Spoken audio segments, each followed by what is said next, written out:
A couple things about Medicaid, and this is one of my favorite stories to tell about Washington spending.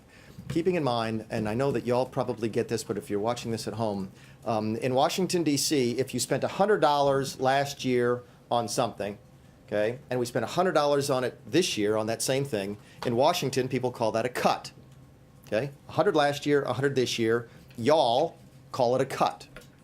In fact, I've seen several occasions where we spent $100 last year and $102 this year, and many people will still call that a cut because the budget is hardwired by the Congressional Budget Office to go up every single year. And if the Congressional Budget Office says we spent $100 last year and we're supposed to spend $106 this year, for a lot of people, anything less than 107 is a cut.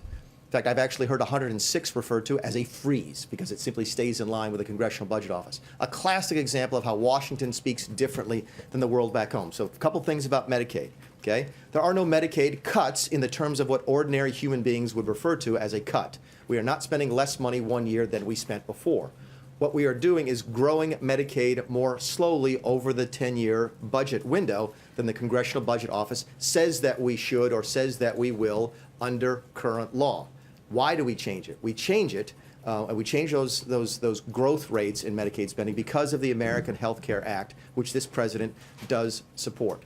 But we said from the very beginning we support the House efforts. We're looking forward and are working right now with the Senate on working on what their health care bill would look like. But we support the American Health Care Act, and that does change Medicaid. How does it change it?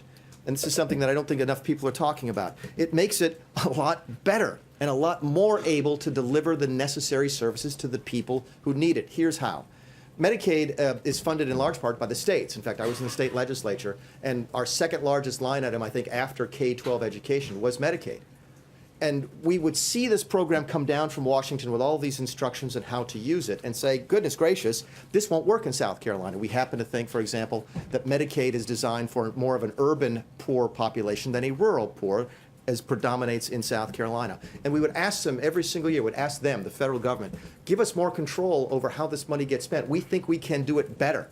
We think we can either provide the same services to the same number of people cheaper, or we can provide better service to more people at the same amount of money if you let us do it better. And the federal government always said no.